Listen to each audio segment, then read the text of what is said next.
क्या आपको पता है श्री कृष्ण का जन्म कब और कहाँ हुआ था और उनकी कहानी?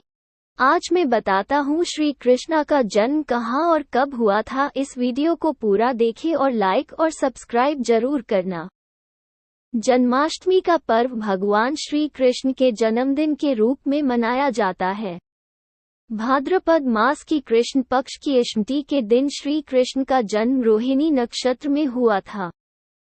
2021 जन्माष्टमी का पर्व भगवान श्री कृष्ण के जन्मदिन के रूप में मनाया जाता है।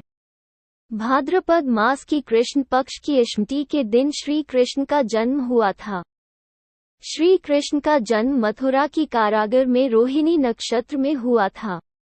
जब भाद्रपद मास की अष्टमी के दिन रोहिणी नक्षत्र हो तो उसे बहुत ही शुभ माना जाता है। इस साल जन्माष्टमी 30 अगस्त 2021 को मनाई जा रही है। देश भर में जन्माष्टमी को लेकर लोगों में खासा क्रेज देखने को मिल रहा है। बाजार लड्डू गोपाल के वस्त्रों से सजे पड़े हैं।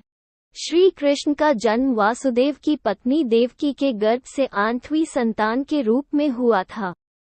जन्म के बाद श्री कृष्ण को गोकुल यशोदा भेज दिया गया था। आइए डालते हैं श्री कृष्ण की जन्म कथा पर एक नजर। कृष्ण का जन्म मथुरा के उग्रसेन राजा के बेटे कंस का वध करने के लिए हुआ था। पौराणिक कथाओं के अनुसार द्वापर युग में मथुरा के उग्रसेन राजा के बेटे कंस ने उन्हें सिंहासन से उतार कर कारागार में बंद कर दिया था और खुद को मथुरा का राजा घोषित कर दिया था। राजा की एक बेटी और एक बेटा था। बेटा कंस और बेटी देवकी।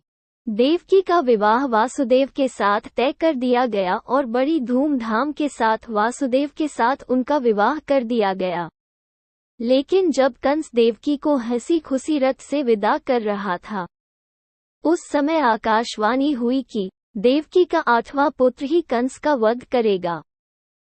आकाशवाणी सुनकर कंस की रूह कांप गई और वह घबरा गया। आकाशवाणी के बाद कंस ने बहन देवकी की हत्या करने की ठान ली। लेकिन उस दौरान वासुदेव ने कंस को समझाया कि देवकी को मारने से क्या होगा। देवकी से नहीं, बल्कि उसको देवकी की 8वीं संतान से भय है।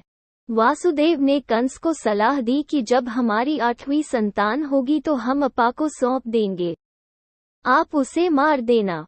कंस को वासुदेव की ये बात समझ आ गई। लेकिन वासुदेव और देवकी को कंस ने कारागार में कैद कर लिया। देवकी और वासुदेव की 7 संतानों को कंस मार चुका था। अब 8वां बच्चा होने वाला था। आसमान में घने बादल छाए थे, तेज बारिश हो रही थी, बिजली कड़क रही थी और भगवान श्री कृष्ण का जन्म लेने वाले थे। रात्रि ठीक 12 बजे कारागार के सारे ताले अपने आप टूट गए और कारागार की सुरक्षा में लगे सभी सैनिक गहरी नींद सो गए।